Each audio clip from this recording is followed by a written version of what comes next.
నమస్తే, welcome to our channel. నేను సౌజన్య. ఆంధ్రప్రదేశ్ ప్రతిపక్ష నేత చంద్రబాబు నాయుడు గారిని ఐఏఎస్లు ఐపీఎస్లు ఆంధ్రప్రదేశ్కి సంబంధించిన వాళ్ళు కలిసి వివరణ ఇచ్చుకున్నారంట. వివరణ ఇవ్వడమే కాకుండా ఇన్ని సంవత్సరాలు ఎందుకు మేము ఇలాగా బలవంతంగా కొన్ని పనులు చేయాల్సి వచ్చింది, మీ హయాంలో మేము ఇలా పనులు చేసాం ఏంటని వివరణ ఇవ్వడమే కాకుండా ఇంటెలిజెన్స్ రిపోర్ట్ కూడా ఆయన ముందు పెట్టారు అన్నట్టుగా మనకు వార్తలు వినిపిస్తున్నాయి. వీటిలో వాస్తవం ఎంతవరకు ఉంది? ఉన్నతాధికారులు ఎందుకు చంద్రబాబు నాయుడు గారిని కలవాలని కలిసి ఇలా వివరణ ఎందుకు ఇచ్చుకుంటున్నారు? ఈ అంశానికి సంబంధించి మనతో మాట్లాడడానికి, వారి విశ్లేషణని మనతో పంచుకోవడానికి ఈరోజు మనతో పాటు ఉన్నారు senior political analyst Rajesh Appasani గారు ఉన్నారు. వారితో మాట్లాడదాం. నమస్తే అండి. చంద్రబాబు నాయుడు గారు ఆంధ్రప్రదేశ్ ప్రతిపక్ష నేత. సో వారిని ఏపీలో ఉన్నటువంటి ఐఏఎస్లు ఐపీఎస్లు హైదరాబాద్కి వచ్చి కలవడం, ఎందుకు ఇన్ని సంవత్సరాలు మేము అసలు ఈ పనులు ఇలాంటి పనులు ఎందుకు చేయాల్సి వచ్చిందని వివరణ ఇచ్చుకోవడం, అంతటితో ఆగకుండా ఇంటెలిజెన్స్ రిపోర్ట్ కూడా ఆయన ముందు పెట్టడం జరిగింది. సో ఇది వాస్తవం అని అందరికీ తెలిసింది. అంటే ఇలా జరగడం వెనకాల ఏ ఆంతర్యం ఉంది అనుకోవచ్చు అంటారు? మనం ప్రకృతిని చూసి కొన్ని నేర్చుకుంటాం. అవును. ప్రకృతి వైపరీత్యాలు కొన్ని సంభవించే ముందు, అంటే ఎర్త్క్వేక్స్, వాల్కనోస్ ఎక్స్ప్లోజన్, సునామీ, తుఫాన్లు ఇట్లాంటివి సంభవించే ముందు టెక్నాలజీ ద్వారా మనుషులు కొంత ముందస్తు అంచనాలకు రాగలుగుతున్నారు, ముందస్తు సమాచారం తెలుసుకోగలుగుతున్నారు. కానీ ఇవాళ మూగజీవులు ఉంటాయి, పక్షులు, ఎలుకలు, ఇటువంటివి వాటికేమి టెక్నాలజీ వాటికేమి అలర్ట్స్ ఇవ్వదు. కానీ అవి కొంచెం స్పందించే తీరు భిన్నంగా ఉంటుంది. అవును. ఏదో ప్రకృతి వైపరీత్యం సంభవించబోతుంది అని చెప్పని వాటి కదలికలను బట్టి అర్థం చేసుకోగలిగే పరిజ్ఞానం కొద్దిమందికి ఉంటుంది. అట్లాగే వాళ్ళ సమాజంలో ఐఏఎస్ అధికారులు అంటే cream of the society, all India service అధికారులు. కొన్ని లక్షల మంది ప్రయత్నం చేస్తే కొద్ది వందల మందికి దక్కే అవకాశం, ఆ ఉద్యోగం దక్కించుకోవడం అనేది. అంతటి తెలివితేటలు, అనుభవము, పరిజ్ఞానం ఉన్న అధికారులు ప్రభుత్వాల్లో సుదీర్ఘకాలం నుంచి పనిచేస్తున్న అధికారులకి ప్రజల్లో వస్తున్న రాజకీయపరమైన మార్పు చేర్పులు, ఏ పార్టీ పట్ల అనుకూలత ఉంటుంది, ఏ పార్టీ పట్ల వ్యతిరేకత ఉంటుంది అనేది గమనించలేనంత అమాయకులు కాదు వాళ్ళు. అందులో ప్రభుత్వానికన్నా ముందు సమాచారం చేరేది వాళ్ళ దగ్గరికి. ఇంటెలిజెన్స్ సమాచారం మొట్టమొదటిగా ఆ కన్సర్న్ అధికారులకు ముందు చేరుద్ది. వీళ్ళు ఫీడ్బ్యాక్ ఇస్తే పాలకులకు చేరుద్ది. వీళ్ళు పాలకులని అసలు సిసలు సమాచారంతో ఎలర్టు చేయొచ్చు, లేదు వీళ్ళకి ఏదైనా గుణపాఠం చెప్పాలన్న ఆలోచన ఉంటే తప్పుడు సమాచారంతో మిస్లీడ్ కూడా చేయగలుగుతారు. అంటే వీళ్ళ లాయల్టీస్, వీళ్ళ ప్రయారిటీస్ మార్చుకున్నారనుకో, ఇదే అధికారులు పాలకులని మిస్లీడ్ కూడా చేయగలుగుతారు. చాలా అద్భుతం సార్, బ్రహ్మాండంగా ఉంది, మనకెందుకు, మీరెందుకు ఇదే విధానాన్ని కొనసాగించండి, ఇట్లాగే దూసుకెళ్ళిపోండి, అసలు కకావికలైపోతున్నారు ప్రతిపక్షాలని చెప్పని వీళ్ళని అంటే ఆ విధంగాను ఎంకరేజ్ చేసి తప్పుల మీద తప్పులు చేయించి మరింత వ్యతిరేకత మూట కట్టుకునేటట్టు చేయగలుగుతారు. లేదు అని అంటే, సార్ పరిస్థితులు బాగాలేదు, ఇదిగో ఈ విధమైన వాస్తవ సమాచారం ఇట్లా ఉంది, మీరు జాగ్రత్త పడాలి అని చెప్పని ఎలర్టు చేయగలుగుతారు. అంతటి స్థాయి అనుభవం ఉన్న నాయకులు ఇవాళ ఎన్నికల నోటిఫికేషన్ ఇంకా రాలా. నోటిఫికేషన్ కూడా రాకముందే ప్రతిపక్ష నాయకుడు ఉన్న చంద్రబాబు నాయుడు గారిని కలిసి ఈ ప్రభుత్వ హయాంలో చాలామంది చాలా ఉల్లంఘనకు పాల్పడ్డారు. వాళ్ళ బిజినెస్ రూల్స్ అతిక్రమించి పనిచేశారు. ఇదేంటి రూల్ బుక్ ఇట్లా ఉంది కదా, వీళ్ళు ఇట్లా వ్యవహరిస్తున్నారేంటి అని చెప్పని చాలామంది అధికారుల గురించి చర్చనీయాంశంగా మారింది. అంటే 100% అధికారులు తప్పుల మీద తప్పులు చేశారు, తప్పుడు విధానాలు అవలంబించారు. పాలకుడుగా ఉన్న జగన్మోహన్ రెడ్డి గారి ఆదేశాలను తూచా పాటించిన పర్యవసానం చాలా సందర్భాల్లో పరిధి దాటి వ్యవహరించారు, రాజ్యాంగాన్ని అవమానపరిచారు, ప్రతిపక్ష నాయకులకి ప్రజలకున్న హక్కుల్ని హరించారు. ఎన్ని రకాల తప్పులు చేయాలి అన్ని రకాల తప్పులు చేశారు. అదే సందర్భంలో పాలకుడు చేస్తున్న తప్పుల్ని యథావిధిగా ఇది తప్పు సార్, ఈ విధంగా చేయకూడదు, బిజినెస్ రూల్స్ పరిధి దాటి మీరు నిర్ణయం తీసుకుంటున్నారు, రేపు కోర్టుల్లో ప్రతికూల ఫలితాలు రావడానికి ఆస్కారం ఉంది, ఇది చట్టానికి బద్ధమైన నిర్ణయం కాదు అని చెప్పని ఆయనకి హెచ్చరించాల్సిన అధికారులు గుడ్డిగా ఆయన తీసుకున్న నిర్ణయాన్ని సమర్థించిన పర్యవసానం ఇవాళ చాలా నిర్ణయాలు కోర్టులో కొట్టేపడతాం కూడా చూసాం మనం. అంటే వీళ్ళు సలహాలు ఇవ్వలేదా, వీళ్ళు ఇచ్చిన సలహాలు ఆయన పరిగణలోకి తీసుకోలేదనేది తర్వాత సంగతి.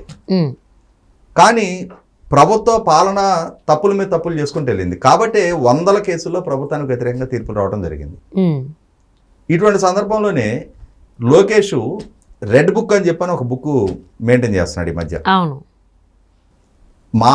అంటే పరిధి దాటి మమ్మల్ని ఇబ్బందుల పాలు చేసిన వాళ్ళు, కక్షపూరితంగా పాలకుడు తీసుకున్న నిర్ణయాలను యథావిధిగా అమలుపరిచిన వాళ్ళని రేపటి రోజున మేము అధికారంలోకి వచ్చిన రోజు వాళ్ళ పేర్లన్నీ ఈ బుక్లో నోట్ చేసుకుంటున్నాం, ఖచ్చితంగా దీని మీద విచారణ జరిపిస్తాం, తప్పులు చేసిన వాళ్ళని రేపటి రోజున చర్యలు తీసుకుంటాం వాళ్ళ మీద అని చెప్పని తను బాహాటంగా పబ్లిక్ మీటింగుల్లోనే ప్రస్తావిస్తూ ఉన్నాడు.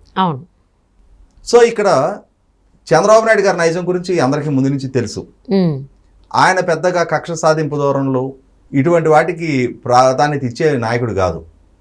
ఒకసారి అధికార మార్పిడి జరిగి ప్రభుత్వంలోకి పాలనలోకి వచ్చిన తర్వాత ఆయన మళ్ళీ అదే అభివృద్ధి ప్రణాళికలు, అదే పెట్టుబడులు రప్పించడం, అదే బ్రాండింగు, అదే యాంబియన్స్ క్రియేట్ చేయటం, ఈ అభివృద్ధి, ఇది ఒక మైకంలో పడిపోతారు ఆయన.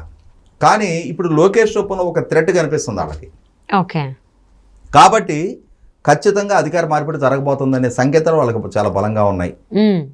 జగన్మోహన్ రెడ్డి గారు మళ్ళీ తిరిగి ఎన్నిక కాబోవటం లేదు అన్న రియలైజేషన్ వాళ్ళలో వచ్చేసింది. వాళ్ళకి సమాచారం ఉంది, ప్రజల నుంచి ప్రాపర్ ఫీడ్బ్యాక్ ఉంది వాళ్ళకి, ఇంటెలిజెన్స్ రిపోర్ట్లు వస్తున్నాయి వాళ్ళకి.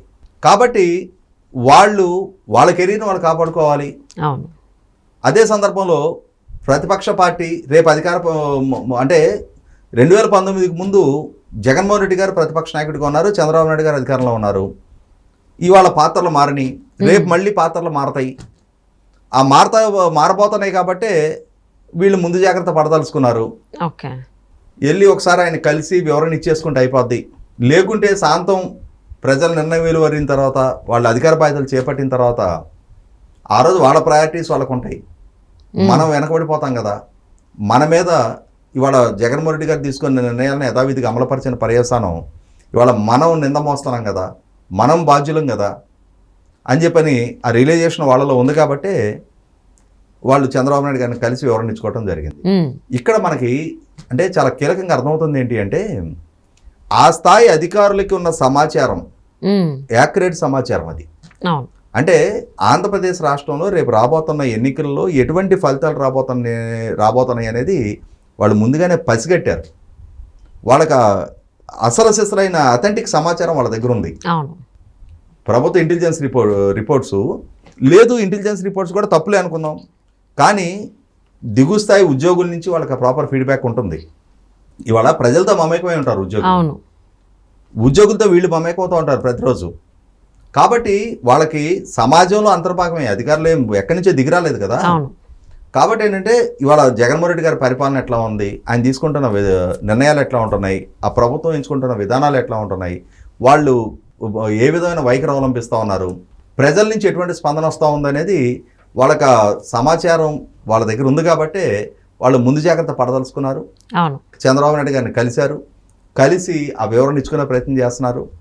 కొంత అంటే రేపటి రోజున ఏకాఏకిన వాళ్ళ మీద విచారణలో చర్యలో తీసుకోకుండా అంత్యనిష్ఠూరం కంటే ఆదినిష్ఠూరం మేలు అని చెప్పని రేపు ఎప్పుడో మా మీద ఈ చర్యలు కేసులు వీటికన్నా కూడా ఇప్పుడు ఒకవేళ ఆయన తిడతాడు, ఆయనకైతే వివరణ ఇచ్చుకోవచ్చు.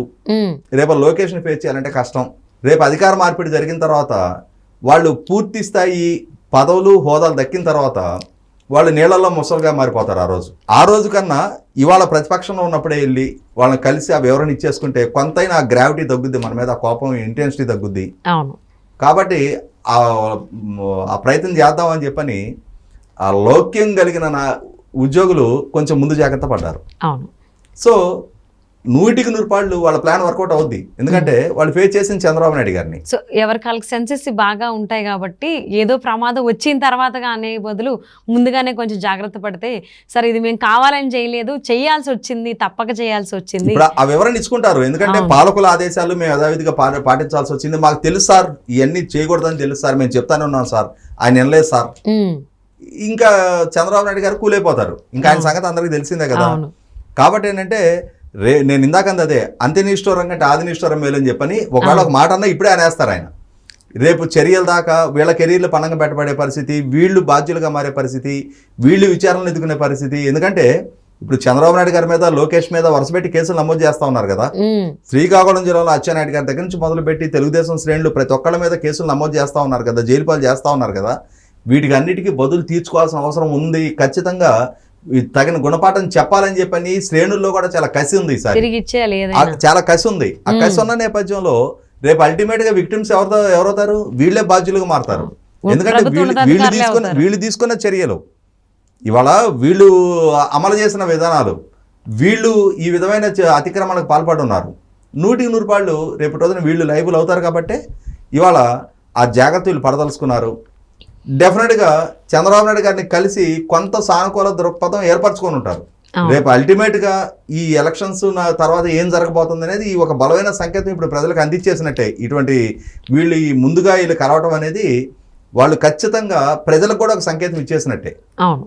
సో రాబోయేటువంటి రోజుల్లో ఎవరు వస్తున్నారు ఏంటని చెప్పేసి అధికారులకు కూడా క్లారిటీ ఉంది కాబట్టి ఇంటెలిజెన్స్ రిపోర్ట్ ప్రకారం సో ముందు జాగ్రత్త పడుతున్నారు ప్రభుత్వ ఉన్నతాధికారులు. సో ఆల్మోస్ట్ ఇప్పటికీ 6-7 దాకా చంద్రబాబు నాయుడు గారిని కలిసి ఐఏఎస్లు ఐపీఎస్లు కలిసి వివరణ ఇచ్చుకున్నారు అన్నట్టుగా ఉంది.